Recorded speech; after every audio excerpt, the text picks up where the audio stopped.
இதை முடிச்சு வந்துடுறேன். ஒரே கேள்வி தான் கேட்கிறேன். இதை மறுபடியும் சொல்றேங்கண்ணா, மறுபடியும் சொல்றேன். அதான் அண்ணா மறுபடியும் சொல்றேன். இல்ல ஜெயலலிதா அவர்கள் வந்து ஒரு தீவிரமான இந்துத்துவவாதி. யாராவது அதிமுக நண்பர்களுக்கு சந்தேகம் இருக்குன்னா 1995 ஜஸ்டிஸ் JS வர்மா உச்சநீதிமன்றம் ஹிந்துத்துவாவை பத்தி ஒரு தீர்ப்பு உச்சநீதிமன்றம் கொடுத்திருக்காங்க.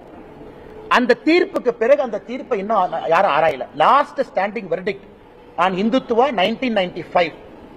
ராம் ஜெத்மலானி போன்ற மனிதர்கள் ஒரு பக்கம் ஆஜராகிறாங்க. சிவசேனா என்ன கேஸ்னா ஹிந்துத்துவானா என்ன? ஒரு தலைவர் தேர்தல் களத்துல ஹிந்துத்துவான்னு சொன்னா அது மத பிரச்சாரமா இல்லையா? ஹிந்துத்துவானா ஒரு மதமா? ஹிந்துத்துவானா ஹிந்துவா? இதுதான் கேள்வி. இது உச்சநீதிமன்றத்தில் ஒரு பெரிய டிஸ்கஷனுக்கு பிறகு ஒரு சரித்திர தீர்ப்பு கொடுக்கிறாங்க 1995. அதை ஏடிஎம்கே இருக்கக்கூடிய தலைவர்கள் ஒரு முறை அதை டவுன்லோட் பண்ணி படிக்கணும். ஹிந்துத்துவா என்பது மதம் சார்ந்தது கிடையாது. It's a way of life. அது வாழ்வியல் முறை. இந்த மண்ணினுடைய கலாச்சாரம், இந்த மண்ணில 12,000 ஆண்டுகளாக 20,000 ஆண்டுகளாக நாம் எப்படி வாழ்ந்திருக்கின்றோமோ அதை பிரதிபலிக்கக்கூடிய உணர்வு இந்துத்துவா. இந்துத்துவா பொறுத்த வரைக்கும் பல இடத்துல நான் சொல்றேன், அனைவரையும் அரவணைப்பதுதான் இந்துத்துவா. இத டீஸ்டா சிட்டில்வாட் அந்த என்ஜிஓ, ஃபேமஸ் என்ஜிஓ அம்மா இத ரிவ்யூக்கு போறாங்க 2013ல. சுப்ரீம் கோர்ட் இந்துத்துவா தீர்ப்பு தவறு பண்ணிருக்கீங்க, அது இந்துத்துவா உங்களோட இன்டர்பிரேஷன் தப்பு, அதனால இந்த தீர்ப்பை மறுபடியும் நீங்க ஆராயணும் சுப்ரீம் கோர்ட் போகும் பொழுது சுப்ரீம் கோர்ட் 1995 தீர்ப்பை ஆராய மறுத்து விட்டார். இன்னைக்கு இந்தியால 1995 உச்ச நீதிமன்றம் கொடுத்த தீர்ப்பு இந்துத்துவாவை பத்தி, அதுதான் இன்னைக்கு பைபிள், அதான் குரான், அதான் பகவத்கீதை. அதை வச்சுதான் நான் பேச முடியும். இந்துத்துவா என்னை பொறுத்த உங்க இந்துத்துவா என்ன? நல்ல கேள்வி.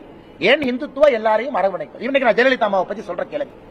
1984 செல்வி ஜெயலலிதா அவர்கள் ராஜ்யசபா எம்பியா டெல்லியில் இருக்கிறாங்க. அப்ப பாராளுமன்றத்தில் ஜெயலலிதா அம்மா பேசுறாங்க. ஜூலை 26, 1984. நான் பிறந்த மாதம் ஒரு மாசம் கழிச்சு. அப்ப நான் ஒரு மாசம் குழந்தை. இப்ப ஜெயலலிதா அம்மா பேசுறத நான் அப்படியே படிக்கிற ஆங்கிலத்தில். Finally, I now pose 2 questions to the Honorable Minister for Home Affairs. Will the center consider placing Jammu and Kashmir under governor rule? Why delay Jammu and Kashmir being integrated with the rest of the Indian Union? Why not bring it under the purview of the Constitution of India in conformity with all other states of Indian Union? அதாவது 1984ல ஜூலை 26ஆம் தேதி article 370 எடுக்கப்பட வேண்டும் என்று பாராளுமன்றத்திலே பேசிய ஒரு தலைவர் செல்வி ஜெயலலிதா அவர்கள். இன்னைக்கு அனைத்து இந்திய அண்ணா திராவிட முன்னேற்ற கழகம் அவங்க ஸ்டாண்ட கேளுங்க. 370 பத்தி உங்க ஸ்டாண்ட் என்ன? ராமர் கோவிலை பத்தி அம்மா ஜெயலலிதா அவர்கள் national integration council meeting November 23, 1992 பேசுறாங்க. என்ன சொல்றாங்கன்னா, கரசேவை என்பது தவறான வார்த்தை கிடையாது, அது சரிங்கிறாங்க. கரசேவையை டிஃபெண்ட் பண்ணி நேஷனல் இன்டகிரேஷன் கவுன்சில் மீட்டிங்ல சொல்றாங்க. குறிப்பாக இந்த கரசேவைக்காக பாரதிய ஜனதா கட்சியினுடைய ஆட்சி மத்திய பிரதேசம், ஹிமாச்சல பிரதேசம், ராஜஸ்தான் இந்த பாபரி மஸ்ஜித்துக்காக பாரதிய ஜனதா கட்சி ஆட்சியை டிஸ்மிஸ் பண்றத நான் கடுமையாக எதிர்க்கின்றேன் அப்படின்னு ஜெயலலிதா அவங்க நேஷனல் இன்டகிரேஷன் கவுன்சில்ல பேசியிருக்காங்க. 1993ல செல்வி ஜெயலலிதா அவர்கள் அம்மா அவர்கள் ஏடிஎம்கே தொண்டர்கள்ட்ட 20 லட்சம் கையெழுத்து இயக்கம் நடத்துறாங்க. ராமர் கோவில் கட்ட வேண்டும் என்பதற்காக அதிமுகவினுடைய தொண்டர்கள் கையெழுத்து இயக்கம் நடத்த வேண்டுங்கிறாங்க. அதனுடைய நிறைவு விழா சென்னையில நேஷனல் அவேக்கனிங் மீட்டிங்க்கு எல்கே அத்வானி வந்து பங்கேற்கிறாங்க. 2003ல பத்திரிகையாளர் ஒரு கேள்விக்கு பதில் சொல்றாங்க, ராமர் கோவில் இந்தியால கட்டலினா பாகிஸ்தான்ல கட்டுவோம்.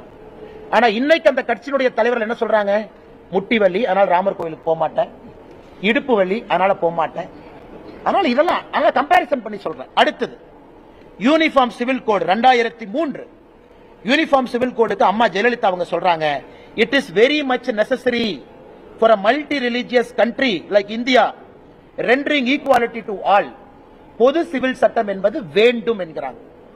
இன்னைக்கு 2023 ஜூலைல அனைத்து இந்திய அண்ணா திராவிட முன்னேற்ற கழகம் அதை எதிர்க்கிறாங்க. நாங்க கம்பேர் பண்ணோம். ராமசேத்துவை பத்தி மார்ச் 2012ல ஜெயலலிதா அவர்கள் மத்திய அரசு கிட்ட சொல்றாங்க, இந்த ராமர் பாலத்தை ஒரு நேஷனல் மானுமெண்டா நீங்க அறிவிங்கிறாங்க. அதுக்கப்புறம் சுப்ரீம் கோர்ட்ல ரிட் பெட்டிஷன் 2007ல ஜெயலலிதா அம்மா ஃபைல் பண்றாங்க. அதுல Tuticorin ports union of India ministry of culture Ramar சேதுவை நேஷனல் மானுமெண்ட் பாரம்பரிய சின்னமா அறிவிங்கிறாங்க. ஆனா இன்னைக்கு அசம்பிளில ஏடிஎம்கே அபிஷியல் ஸ்டாண்ட் என்ன? பொள்ளாச்சி ஜெயராமன் அவர்கள் சொல்றாங்க, நயினார் நாகேந்திரன் அவர்கள் பிஜேபி இதை முழுமையாக ஆதரிக்குது, அதாவது ராம் சேத்துவை பொறுத்தவரை அந்த நேஷனல் மானுமெண்ட் வரணும்.